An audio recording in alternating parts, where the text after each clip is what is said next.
I'm not afraid to admit that I'm an active fan of the often dismissed literary genre of creepypasta.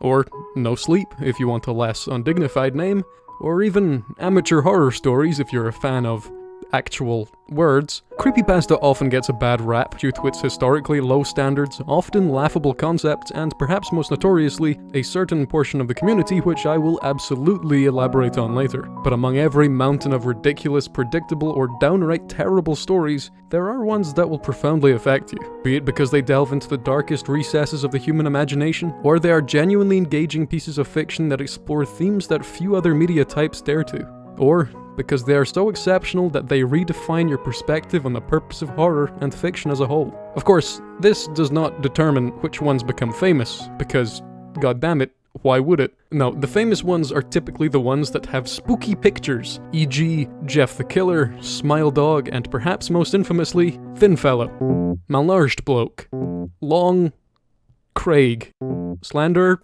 Man. And naturally, about 6 years after people stopped giving a shit, Hollywood happened. And oh boy, did Hollywood happen hard. So let's reluctantly take a look at Slenderman, 2018. The movie opens like most, if not all, movies in the cryptid/creepypasta/urban legend supergenre, showing trees and, well, mostly trees, but also some typical small-town New England features, such as buildings, and characters outright saying that it's New England. Which is to be expected really, as New England is the capital of spooky stuff, TM. And that's not only due to the likes of Stephen King, Edgar Allan Poe, and my main man HP, it's also because a few hundred years ago, a bunch of absolute melons decided to kill off a bunch of quote-unquote witches in the name of God, or something like that. And now, in modern times, in a hilarious twist of fate, the place is known for witches. That might be the oldest and most hardcore example of the Streisand effect that I'm aware of. Anyway, it's done pretty well here. The atmosphere established is solid enough. You really do get small-town America vibes without delving into the predatory ukulele territory. And, you know, it's not exactly a high bar to set, but judging from the horrific reviews the film received, I was expecting it to fail even here. We're then introduced to our main characters who, in a break from tradition for horror movies, are a group of high school girls. And naturally, they end up in the classic scenario of underage drinking, boy talk, and perhaps most commonly for girls of their age, invoking an eldritch forest deity. Because, you know, it's solid patter. And they do this by watching the 4K remaster of the cursed VHS from The Ring, which, honestly, despite being a clear rip-off of some better movies, is done really well in Slenderman. Yeah, it lacks the esoteric charm of the VHS format. Instead, it opts for the fake deep web ARG feel with beautiful shots of genuinely unsettling locations.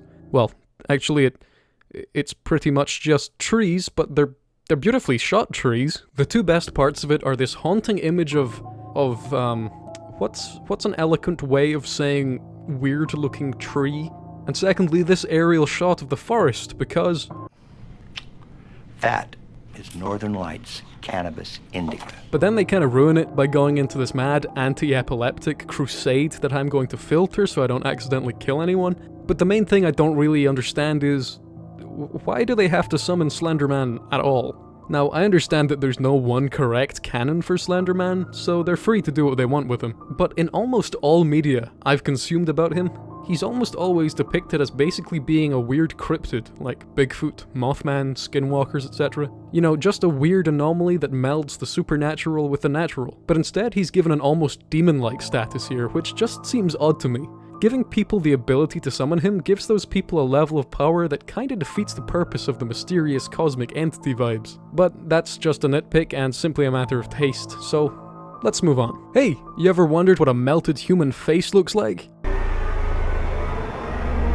Because it doesn't look like that.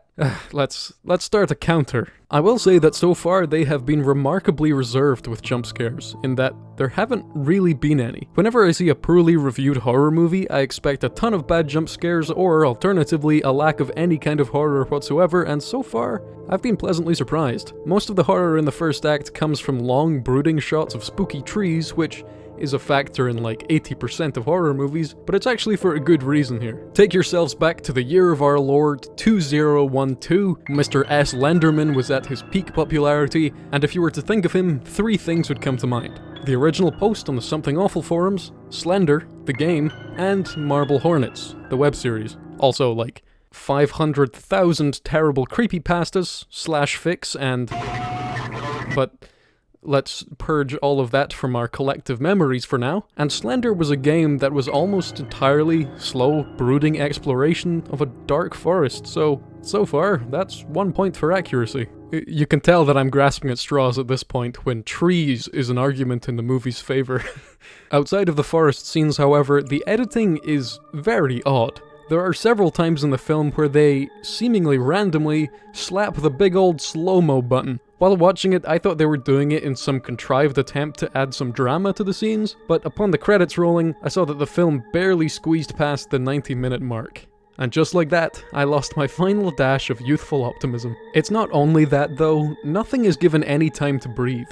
The pacing is really strange. From scene to scene, days may have passed and you wouldn't know. I think they were aware of this too, as on one of the more egregious cuts they add a friendly little 1 week later, and then they never do it again. It's genuinely like the script was just a series of major events punctuated by trees and awkward slow-mo. Some media can get away with obscure timelines, like The Shawshank Redemption, which uses that vagueness to highlight the monotony of prison life. And yes, I just compared Slender Man to The Shawshank Redemption, you know where the dislike button is. But there is no reason for this strange pacing here, it just feels rushed. Now, one thing that the movie was slated for was its acting, and yeah. Okay, I can see that. Each of the 4 main characters act in a totally different style. You've got naturalistic acting, teen drama acting, theater acting, and actual horror movie acting. But they all do well at their individual styles. It just so happens that the styles mix like Lego, Lincoln Logs, and industrial rebar.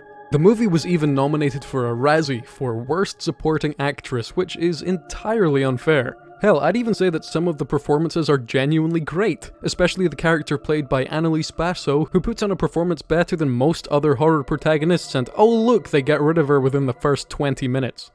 God damn it. So the issue here is not bad acting, it's terrible direction. That's a difference I struggled to notice until I had directed, acted in, or otherwise worked on many short films. I've been on the giving and receiving end of bad direction, so I've seen people underact, overact, or simply act in discord with other actors. And I'm an amateur. How the hell this level of direction was allowed on a Sony-made multi-million-dollar movie, I have no idea, and it makes me very cross. Ugh, anyway, back to things I kinda like. So you know how I mentioned that they were going for a deep web kind of vibe? They do that again, eventually, showing some spooky clips. But the internet has ruined me a little because, while these clips are playing, I can basically hear Chills narrating them. Number 12. A small creature that appears to be a boy is playing in the street with some kind of light device. Then a tall, mischievous figure appears, scaring the boy. Do you think that this video was real? I mean, come on, the videos even have the red circles. And they bring this internet focus even further, diving into the DMs where things take a noticeable quality turn. Downwards. Upon asking a mysterious person how the girls can get their friend back, the person responds with, "Depends what you're willing to give him." Which adds another point for accuracy, as that line represents all of the unsalvageably poor Slenderman creepypasta stories written by children. Good God, that line makes me squirm. An adult wrote that, with that capitalization. But don't worry, it gets worse. The following is a dramatic reading of an actual line written by an actual human that made it into an actual movie. He gets in your head, like a virus, like a computer virus that infects your hard drive. But instead of your hard drive, it's your brain. Jesus Christ. Let's just ignore it and move on. Now we move on to the single most perplexing element of Slenderman 2018. The abrupt jumps in quality. Because good lord, is the cinematography beautiful sometimes. Shots like this are genuinely reminiscent of Tarkovsky's Stalker, but then it's immediately contrasted with this horrible janky cut. Like seriously, I cannot stress how angry this cut makes me. Look at this post and look at this tree. And watch what happens when we cut. They're still there. They're filming in the same place, just a few feet to the right and a few feet forward. For no reason. The camera has moved to a worse shot with no rhythm for no reason. I need to move on before I snap. At least once we get into the woods, things are good again. This is where the film feels most comfortable, which makes sense. Slenderman is a visual creature. Long shots of trees and tree-related miscellanea get us on edge. Slenderman is quite, what's the word? Thin? He's quite a thin man, so he's very easy to hide and sneak up on the viewer. In fact, they take this idea and run with it quite a few times. Like when the girls were binge-watching Chill's videos, his shadow slowly crept up behind them. Or when they show him and— oh, no, never mind, that's just bad CGI. Wait a minute, do you hear that? That means it's time for me to shoehorn in some Lovecraft into this mix. What, did you forget which channel this was? So, many things have been said to be the inspiration behind Slender Friend, like Stephen King, Mothman, comics, video games, and this guy, but Lovecraft is a particularly interesting one to me. Because one thing that most respectable Slenderman media shares is his motives. Those motives being, and in the script here I just wrote 3 question marks, I'm not sure how I was meant to describe that. While that may be a flimsy connection to cosmic horror, it does go further in the movie's script. One line says that any encounter with him ends in insanity or death. Plus, looking at him makes your brain rather unhappy, people become obsessed with serving him and making offerings towards him, and he also has tentacles. Because of course, he has to have tentacles. And given the fact that he tends to almost toy with his victims while maintaining a vaguely human shape. But the main reason I bring up Lovecraft, other than my contractual obligation, is because I was on the fence about the Lovecraft connection until— oh.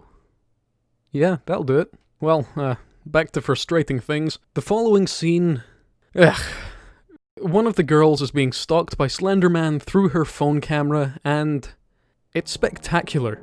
Genuinely. It's creatively shot, well edited, well acted, until the end. The lighting, audio, and even storytelling come together to create what is easily the best part of the movie, and actually one of the best scenes in modern Hollywood horror. So why does this scene annoy me? Because it's so much better than the rest of the film. If it was all this well made, it would be fantastic. Incredible, even. If this section was cut out and uploaded as a short film, it would be up there with classics like Lights Out. But it's not a short film, it's part of Slenderman. Good. At least it's followed up by a neat little nod at the original Something Awful post, but it's also followed up by this. Now, if I was to ask you what all teen audience horror movies had, what would you say? Cheap jump scares? Well, there's not been many of those. Pointless drama segments? Not a whole lot of that here either. Awkward romance scenes? Well, yeah. Buckle up. After a whole bunch of wacky death curses and summoning rituals and eldritch beasts and so on, the main character says— no, see, you guys are taking this thing way too far, and you know what I'm gonna do? Wash my hands of it. And decides to embrace normality by awkwardly grappling with this grown man. And I understand that lots of horror movies use sex or romance scenes because fear and lust are the only 2 emotions you mortals can comprehend, but nothing about this movie, or Slenderman in general, screams sex. Unless you're a tentacle man. Which— fair enough. And the whole awkward affair— well, it ends with this.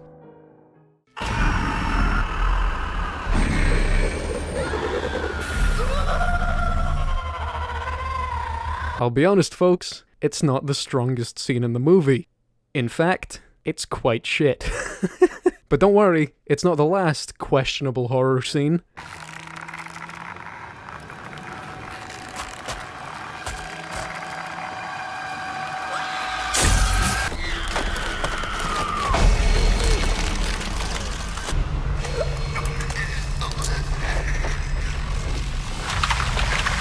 Yeah, the whole third act is pretty heavy on this stuff, and it really weighs down the rest of the movie, and that is really saying something. It devolves into a confusing mess of dream sequences, hallucinations, random plot reveals, and it's super obvious that they had no idea how to end the movie. I mean, if they were going for a madness vibe, they got it all right. They got it with this script. Oh god, that really hurt. There is some cool imagery in there, and the cinematography is pretty consistently good, but everything else is weak. Then the credits roll, and that's Slenderman. So to summarize, we're given bad direction, a wonky script, wasted actors, good cinematography, and bad CGI. And this goes on and back and forth for 90 or so minutes until the movie just sort of ends.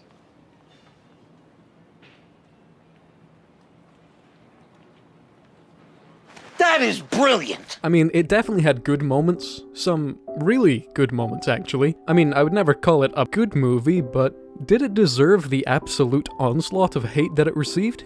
Honestly, I don't think so. Now, hear me out, I'm a long-term horror movie fan, and I have seen dozens of movies that are comparable to Slender Man in terms of quality. Your classic 4 out of 10 to 5 out of 10 type deals. Because horror is cheap and easy to produce while having a pretty big and reliable consumer base, there's a lot of these movies out there. So why did this one in particular get singled out when, as a complete package, it's little more than unremarkable? Well, here are some theories. And by theories I mean facts. Because it's crystal goddamn clear. Firstly, in 2014, 4 years prior to the movie's release, two 12-year-old girls lured their friend Peyton Leutner into a forest before stabbing her almost 20 times. The two girls did this due to a shared delusion that Slender Man was real and that somehow this would appease him. And that, my friends, is what we call in the industry a mood killer. Thankfully, Peyton had a level of strength and spirit that most people can only aspire to, so she was able to crawl her way to safety after being left for dead, and she survived. Now, I do believe that we shouldn't let media die due to the terrible acts of a very, very select few. However, Slender Man was being made at the same time that courts were sentencing the attackers. Read the goddamn room, Sony. How did anyone okay this? The second reason is again due to the time that it came out.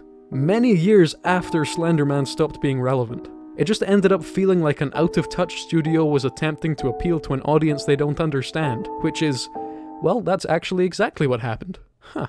Thirdly, it's because Slender Man has a legacy. There are established expectations surrounding him and the stories he's portrayed in, and while the movie does do a pretty good job representing these, you're never going to be able to please everyone. But I'm actually kind of on the movie's side with this one, as Slender Man, well, Slender Man's open source. Erik Knudsen, the original creator, made him very vague, and the few things he has said are often in contrast with what the community at large thinks. There's a video linked in the description where he talks about this if you're interested. So all of these expectations are little more than headcanon. All that's really shown is that Slender Man is a mysterious, spooky, slender man. Therefore, I can officially say that I'm super excited for the 2028 release of Siren Head, because there are so many parallels here, dear lord. And the final reason for its bad reviews, it's a knockoff of Ring.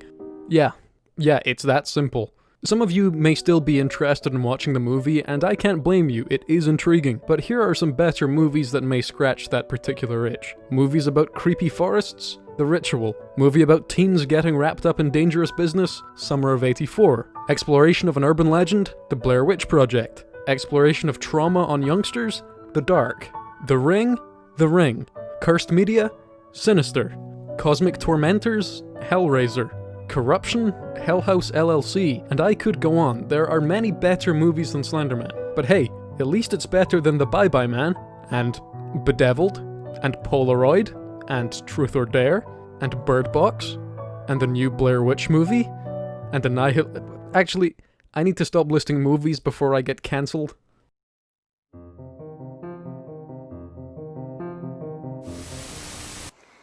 Oh, hang on, what's this? This is IhazID. Interesting. What the fuck is this? This is, okay. Oh, fuck me, it's the teeps. Okay, good. I'm glad we've got the teeps. God damn it, this is another one. Cthulhu 135 Chronicles of Orbis? Okay, I'll be honest, I don't know what this is. It's kind of daunting going forwards. Maybe I should turn back. Oh, motherfucker. Ernst the Ace. What a lovely chap, says John S. Lenderman. Well, good. I'll have to take his word for it.